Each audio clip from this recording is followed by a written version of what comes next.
This video is going to be a deep dive into overcoming procrastination as a college student. I'm Clarissa, the life coach for college women, and I am the person that you work with if you want to learn how to study when you said that you would. So the very first thing that I'm going to address in this video is what procrastination is and what it isn't. Procrastination is not an identity. It's not a character trait. It's just a behavior pattern. It's just an action that you take as a student. And the action that you're taking when you're in a procrastination pattern is deciding to do something later that you could do now or had originally planned to do now. So that is all that is happening when you are procrastinating. So the reason why I say this is because so many students identify with being a procrastinator. They make it something that is a part of who they are. And the thing that happens when you make something a part of your identity, a part of who you are, is that it becomes really hard to change because you think, right? You think that this is just the way that you are.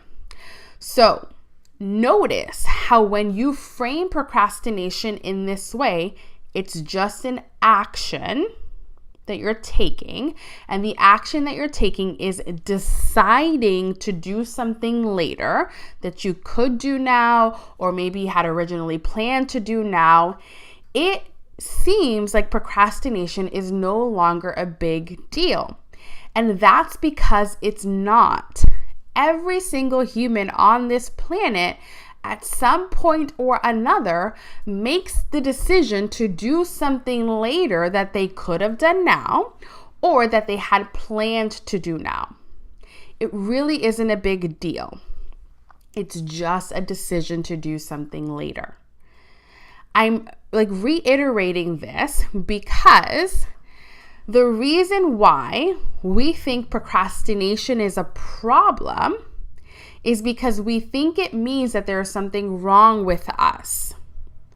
We make it mean that we should be able to get ourselves to do things when we said that we should do them. And if we can't do that consistently, then there must be something wrong with us. We maybe are not disciplined enough, or maybe we don't want it bad enough, or maybe insert whatever you make your procrastination pattern mean. But really, the only reason why procrastination is a big deal for us is because sometimes when we make the decision to do something later that we could have done now or that we had planned to do now, it can create an outcome, it can create an experience, it can create a situation, it can create a result that we don't necessarily desire.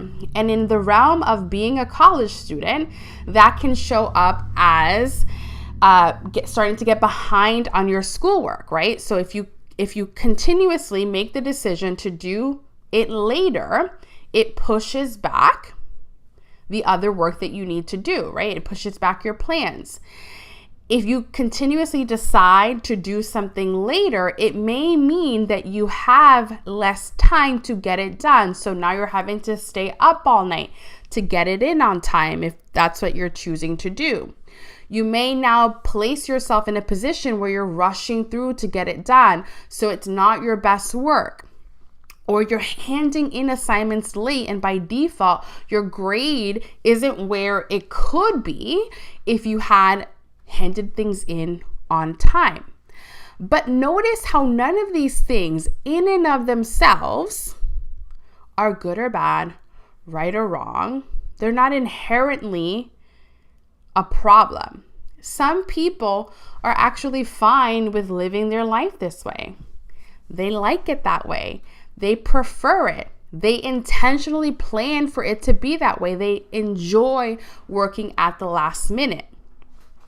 They enjoy having that extra push at the end to have to get it done. So the question that you have to ask yourself is this: do I like living my life this way?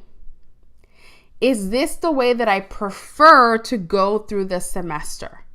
Do I like the experience that I'm having? Do I like the results it is creating in my life this semester? Is deciding to do things later, even though I could do them now, or even though I had originally planned to do them now, creating an experience in my life that I like? Is it creating grades that I like? Is it creating a result that I like? If the answer is yes, you don't have to do anything. Just keep living your life the way that you're living it. It's not a problem for you. Now, if your answer to that question is no, like I don't like the results that it's creating for me, I don't prefer to live my life this way, I don't necessarily like this experience, this isn't the desired outcome that I want, then you're going to have to become the type of person who does things when she says she's going to do them. You have to become the type of college woman who decides to complete the things that she wants to complete when she planned to do them and not decide to do them later. So the rest of this video is going to be me walking you through this process of changing this about yourself if you desire it. And remember, we're not changing an identity because you're not a procrastinator. We're just uncovering why you keep making the decision to do it later. So that's where we're going to start off first. If you want to overcome procrastination for good, and when I say for good, I'm not meaning that you're never going to procrastinate. That is not a realistic goal to have. Every human procrastinates. We just want to procrastinate less. We just want to procrastinate in a way that is not impacting the goals it is that we have for ourselves, okay? So I'm going to recap what procrastination is. Procrastination is a decision to do something later that you could do now or had originally planned to do now. That's all procrastination is. So if you want to overcome procrastination, if you want to procrastinate less, then the very first thing that you need to focus solving for is the reason why you're deciding to do it later. Something is driving that decision to do it later. And if you can uncover what is driving that, if you can uncover the reason why you're deciding to do it later, this is what's going to shift this for you. Okay, and so in my experience of working with college women, and in my experience in just human behavior, my own and the over 500 plus women that I've worked with, is that the reason why we do anything, right? The reason why we study or don't study, the reason why we read the textbook or don't read the textbook, the reason why we go to lecture or don't go to lecture is because we think it's going to create a feeling for us. We think that by reading, we'll feel a certain way. We think that by not reading, we'll feel a certain way. We think that by going to lecture, we'll feel a certain way. We think that by not going to lecture, we'll feel a certain way. Everything you do is because you are trying to feel a certain way. Now, commonly, we decide to do something later that we could have done now because it's just the way that the brain is naturally wired. Every single one of us has a human brain. And your human brain is wired, its number one job, the whole reason and purpose that you have a brain is to keep you safe and alive. That's like the number one thing that your brain cares about. And one of the mechanisms that your brain uses to keep you safe and alive is something called the motivational triad. Okay, this is your survival brain. This part of the brain is always filtering every decision, everything that you're about to do through the motivational triad. And the motivational triad consists of your brain's natural desire to seek pleasure, whether that's physical pleasure in the form of sex, or it's emotional pleasure in the form of like a feeling, okay? The motivational triad also consists of the brain avoiding pain. Again, whether that's physical pain, like getting hit by a car or breaking an arm, or emotional pain, so like heartbreak. So your brain is motivated to move towards pleasurable things, and it is motivated to move away to protect itself from painful things. It is also motivated to conserve energy because, again, its number one job is to keep you safe and alive. And we have a finite amount of energy every single day. And so your brain is always playing out, do I want to use this energy for this thing, or do I want to conserve it and save it just in case we need it to keep us safe and alive? The brain is always filtering everything through this motivational triad. Now, the place where this comes to bite us in the butt as college students is that a lot of us have many past painful memories associated with our college experience. Memories where we've failed in the past and felt disappointed. Disappointment is a painful emotion, so the brain is going to naturally avoid that.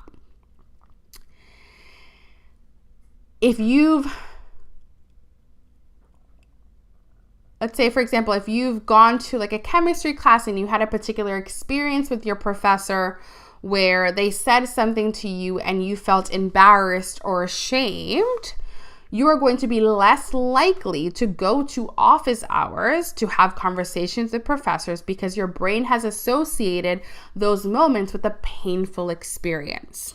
Okay? So again, the brain is always filtering everything that you're about to do through this motivational triad. The only reason why we would prefer to not do something now, even though we could, or even though we plan to do it, is because we don't want to feel whatever emotion we imagine we're going to feel when we sit down to do that thing we had planned to do. The only reason why you avoid reading the chapter is because you don't want to feel the boredom that you think is going to come with it. The only reason why you don't want to sit down and work on the paper is because of the disappointment that you think is going to come with it. The only reason why you don't want to work through a set of flashcards that you need to memorize is because of what you imagine you're going to feel as you're going through those flashcards, confusion, overwhelm, etc. This process of delaying taking action on something so that you don't have to feel whatever you imagine you're going to feel when you do it is called emotional buffering. It's also called emotional numbing. Brene Brown calls it emotional numbing. I learned of this term through Brooke Castillo, and she calls it emotional buffering. Emotional buffering or emotional numbing is when we use something outside of ourselves to not feel a negative emotion or to not feel an emotion that we perceive we cannot handle. Some of the emotions that I often see my students trying to avoid are boredom, stress, sadness, nervousness, worry, overwhelm, anxiety, discouragement, disappointment, inadequacy, insecurity, feeling plain dumb, confused.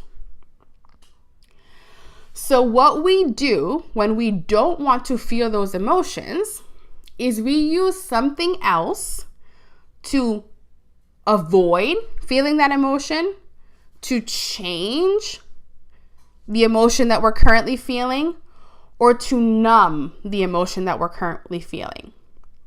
And some of the ways that I commonly see students emotionally buffering or emotionally numbing is via Netflix, cleaning or organizing, taking naps, working on other assignments for other classes, social media, self-help, like watching YouTube videos like the ones that you're watching right now.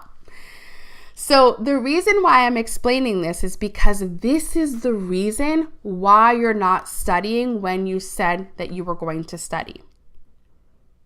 It's not because you're lazy. It's not because you're not motivated enough.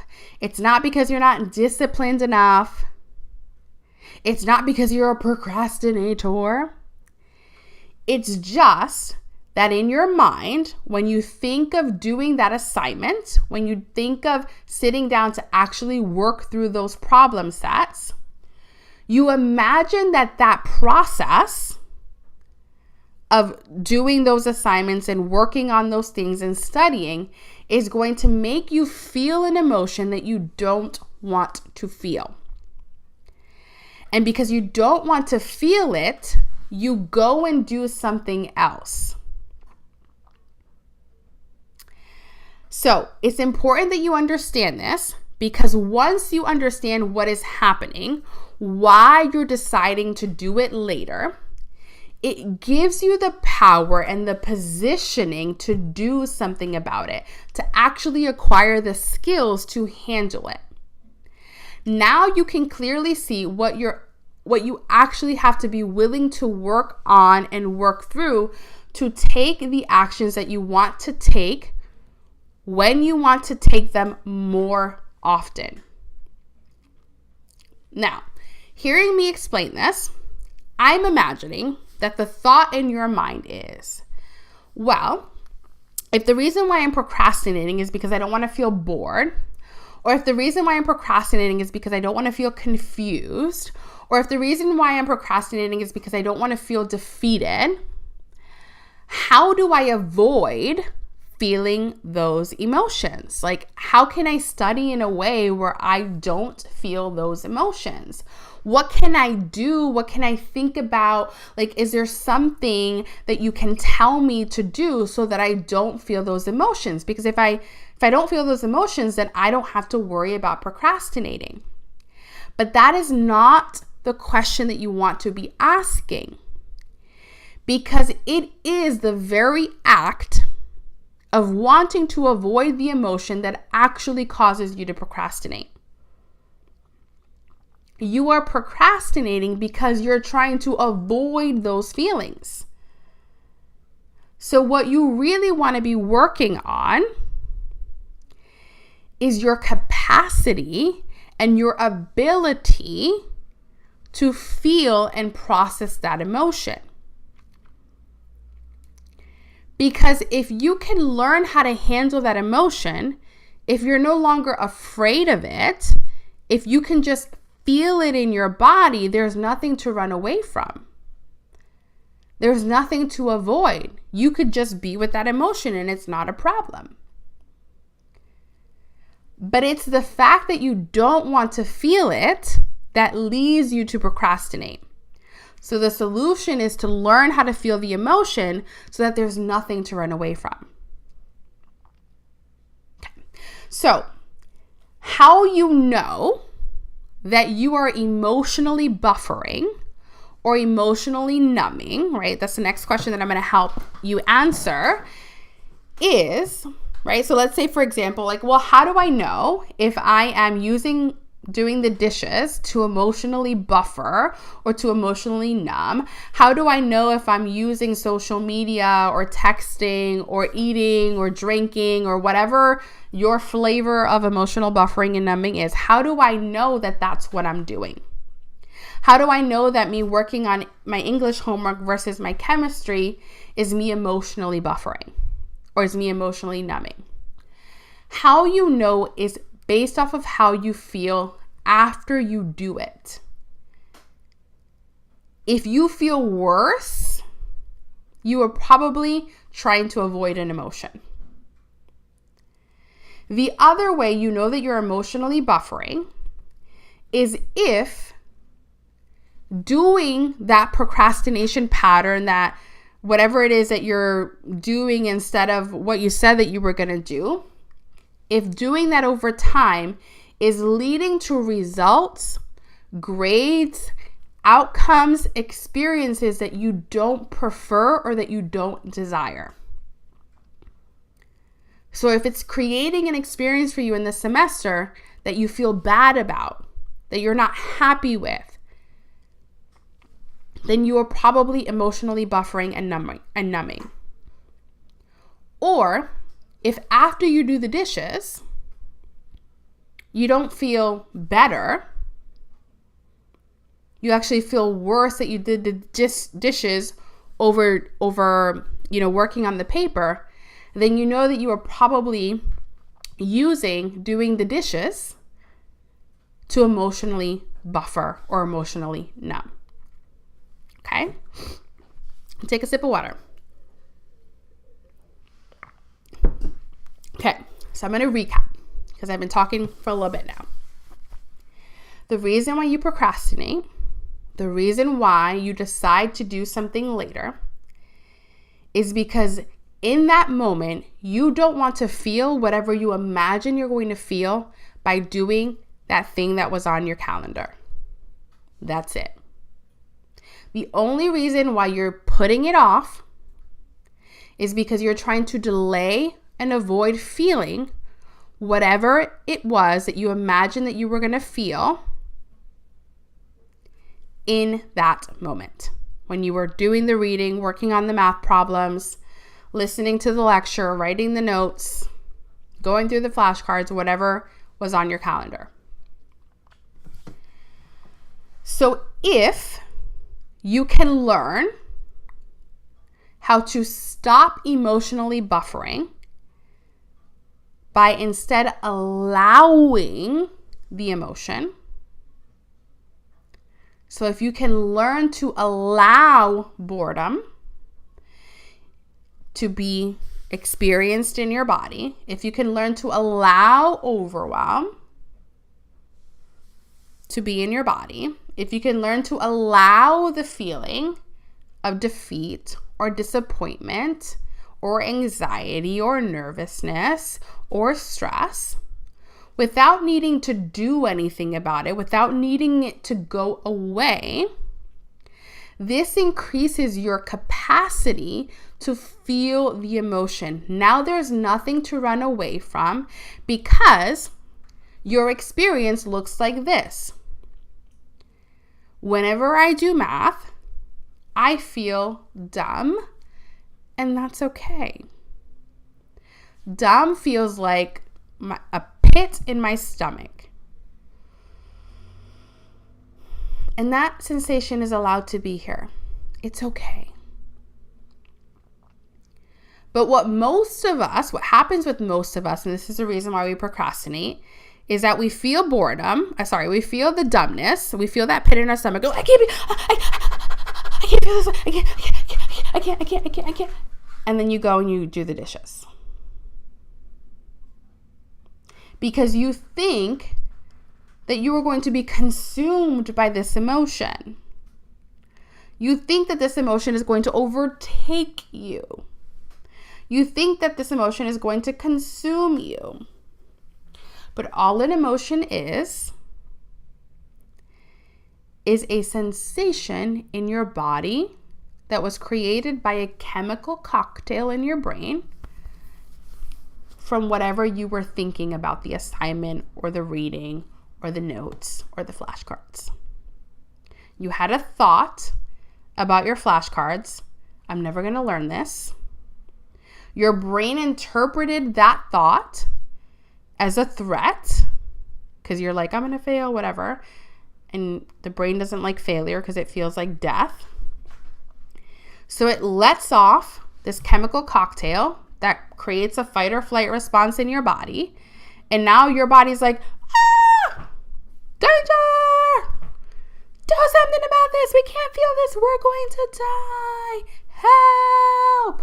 Run away. Please do something. So, and you listen because you think that you're actually dying. But all that's going to happen is you're going to have that thought. This is so much for me to learn. Like, I don't know if I can like retain all of this. And you're going to feel overwhelmed. And that overwhelm is going to feel maybe like a little lump in your throat. Maybe it's a little tightness in your chest. Maybe it's like, like that shaking feeling that you get in your leg. And you're like bouncing your leg up and down. Like a little bit of jitters.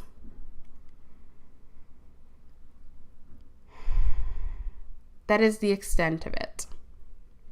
Is you're going to feel the lump in your throat, the tightness in your chest, and your leg is going to bounce. Studies show that the longest that those sensations occur in our body, if we're not trying to resist them, is 3 minutes. Can you feel a lump in your throat, tightness in your chest, and your leg bouncing for 3 minutes? If you can allow that for 3 minutes, you're going to be able to do what you said that you were going to do.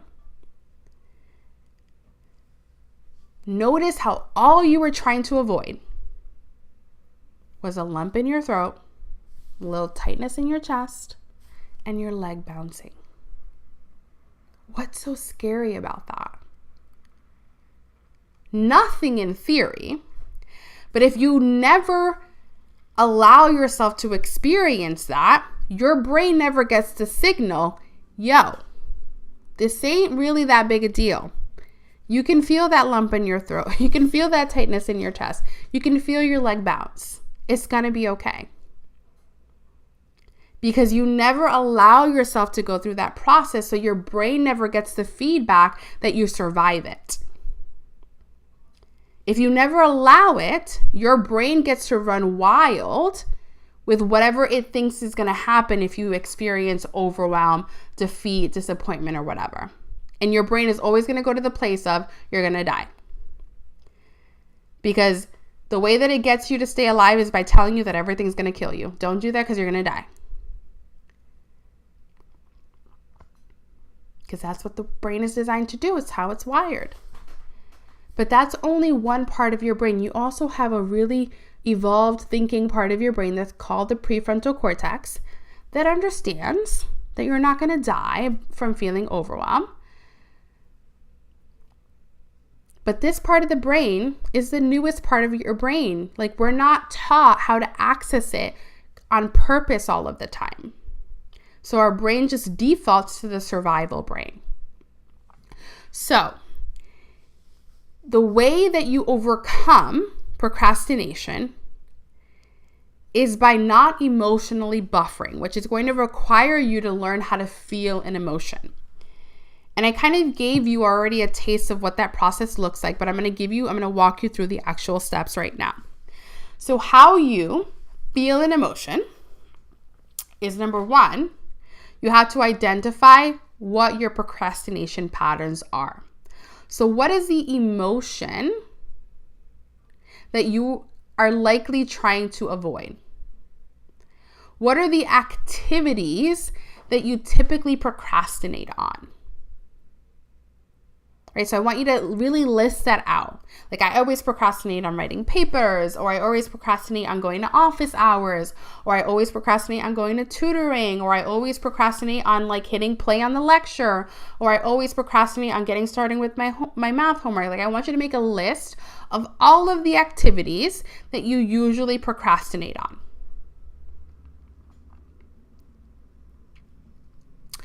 Those things will turn your procrastination triggers on. Okay, that's going to activate your urge to procrastinate, because tied to those activities is an emotion you don't want to feel. So we got to first start by identifying the things that we typically procrastinate on, because there's an emotion tied to those things. And our emotions that are tied to those activities are coming from our thoughts about those activities. So after you create a list of all of the things that you typically procrastinate on, I also want you to spend some time thinking about what are your thoughts about that activity. So, for example, let's say you always procrastinate on going to office hours, and your thought about that is, I'm going to look dumb. I'm going to look like I don't know what I'm doing. My professor's going to think I'm lazy. They're going to think that I don't know what I'm doing, or that I didn't want to do the work. For each of those activities, I want you to list out what your usual thought is about that activity. Because it's our thoughts that create our emotions. We think a thought, our brain interprets that thought as safe or unsafe. Based off of whether it's safe or unsafe, it's going to produce a chemical cocktail. And if it's safe, we're going to go into rest and digest, and we're going to be cool, calm, and collected, and be in pleasure. If it interprets that thought as unsafe and a threat, it's going to turn on the fight or flight response, and all of a sudden we feel like we need to run away. Fight, avoid, whatever it is. What are the thoughts that you have about this activity? Because that's creating the emotion. And if it's something that you're procrastinating on, it's because it's an emotion that you don't want to feel. So what are the thoughts you're having about that activity? And then what do you typically feel right before you got to go do that thing? What do you feel when you're thinking those thoughts? What are you anticipating feeling? What are you actually feeling? What are you afraid of feeling? So one, identify your procrastination pattern. What are the activities that you typically procrastinate on? What are the thoughts that come with those activities? What are the feelings that come with those thoughts? Now you know that procrastination, the reason why we do it is because we're trying to avoid that feeling. So your work, the thing that you need to be working on all of the time, is learning how to allow that emotion. This is called emotional intelligence. When you learn how to allow the emotion, you are no longer in reactive mode, get away, danger, danger, danger mode. Now you can choose how you want to show up. So the way that you learn how to allow an emotion is, number one, you first have to be able to identify the emotion that you're feeling, which is why I had you do that when you're identifying your procrastination pattern. You also have to drop out of your head and into your body and notice the sensations that come with that emotion. So again, Let's use overwhelm. Lump in my throat, tightness in my chest, and my leg bounces. And you breathe. I feel overwhelmed. And it feels like a lump in my throat. I'm noticing a lump in my throat. I'm noticing it's like hard to swallow. Oh, I'm noticing that my chest is a little tight, like I'm not breathing as deeply as I normally breathe.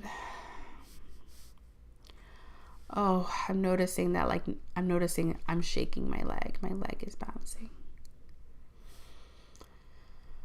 When I think about these flashcards and how much work I have to get through with them, I feel overwhelmed. My throat, like I feel a lump in it. Oh, my chest is tight. I notice I'm bouncing my leg. That is how you allow an emotion. Notice how all I did there was experience what was happening in my body without needing to do anything about it. I'm not running away from it. I'm not trying to rush through it. I'm not trying to make it go away. I'm not trying to change it. I am allowing that emotion to be here. You're allowed here. It's okay that you're here. This isn't a problem.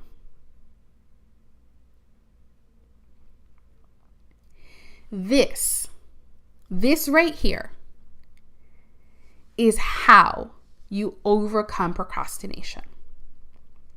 It's not the Pomodoro app. It's not a cute planner. It's not notifications on your phone. It's not website blocking apps. It's not putting your phone in another room. It's not forcing yourself to work at the library versus, working at home. Those things can help for sure.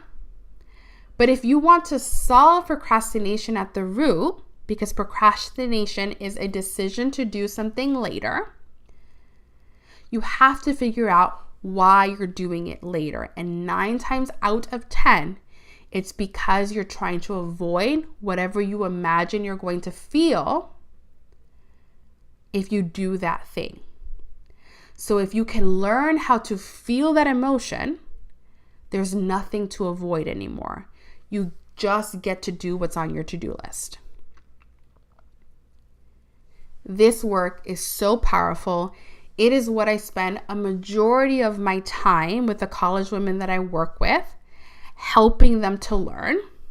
Inside of my group coaching program, Educated: The Art of Becoming a Good Student, I teach college women a 15-minute practice that helps them to become really familiar with their personal procrastination patterns, their personal thoughts, their personal feelings, so that they can recognize when they are about to fall into these procrastination patterns or when they are in the middle of them. When you become really familiar with your procrastination patterns, the things you typically procrastinate on, the thoughts that are creating the emotions that you're trying to avoid, this awareness allows you to be able to use the tools that I teach to allow an emotion. This process that I walked you through in this video is just one of the tools. When you learn how to allow an emotions, when you have the tools to be able to process and allow emotions, you become the type of college woman who decides to do the thing that you plan to do when you plan to do it. The college women inside of this program learn how to keep track of their daily self-talk throughout the semester, the thoughts that they're having about their homework, about their schedule, about their time, about their professor, about their class, about their grades. They learn how to keep track of the emotions that self-talk is creating for them all semester long. They learn how to keep track of what they did instead of studying, so they can see, ooh, every time I like find myself cleaning, it's usually when I was supposed to be doing math homework. Oh, ooh, every time I find myself watching another episode of Bridgerton or whatever popular Netflix show is out there at the time, oh, it's typically when I was supposed to be studying for my biology class, right? So they start to become aware of these patterns. They start to be able to catch themselves either about to procrastinate or in the middle of procrastination. They start to understand the emotions that they're afraid to feel, that they're avoiding, that they have this sense that they maybe can't handle. And they learn how to allow and feel those emotions so that they can decide to do what they said that they were going to do now. What this allows is for them to be able to earn the grades that they're capable of earning. All of the tools that I teach inside of the program helps my students be able to become the type of students who honor their word to themselves, who can handle anything that shows up. They practice these emotional tools all semester long. They know how to speak to themselves in a way that is kind and loving and compassionate, even during the moments when maybe they do fall back into procrastination patterns, because they no longer have the fear that they won't be able to change it. They don't have the fear that if they're nice to themselves and they're always going to procrastinate. They know that beating themselves up usually leads to more negative emotions that they then try to avoid with even further procrastination. When the things you say to yourself about your studying habits, about your time, about your professor, about yourself, about your ability, about your college experience starts to change, when how you feel about yourself, about your classes, about your time, about your studying starts to change, when you're no longer afraid to feel any of your emotions, you will find yourself studying exactly when you said you would. Your grades will change for the better. Your entire college experience, your entire life alongside college will change. It's great to have study skills. It's great to have time management skills. But those things don't serve you if you can't get yourself to do them. If you can't get yourself to follow your study plan, what good is the study plan? If you can't get yourself to follow your weekly schedule, what good is the weekly schedule?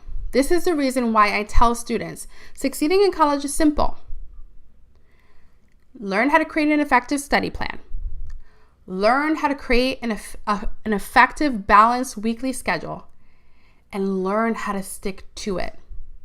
Learn the reasons why you're not able to and do the work to become the type of person who can. Learn emotional intelligence. Learn how to allow emotions. Learn your procrastination patterns so that you can interrupt them and actually create the behavior change that is going to lead to the grades you want, that is going to lead to the free time that you want, and is going to help you to finally graduate on your desired timeline. So, the last thing that I'm going to say here is, if you're in a place where you can do this, if you're in a place where you're like, listen, I just want to work with you so that you can teach me these things. I want to take it deeper than just these YouTube videos. I want you to help me to identify my procrastination patterns. I want you to help me to learn how to figure out which emotions I'm trying to avoid. I want you to help me to learn how to process and feel those emotions and allow it. Then the place that you want to be is inside of Educated: The Art of Becoming a Good Student. You can go to sherocksatcollege.com/educated to enroll. And in the meantime and in between time of making the decision to join the program, I recommend that you at least download my Anti-Procrastination guide.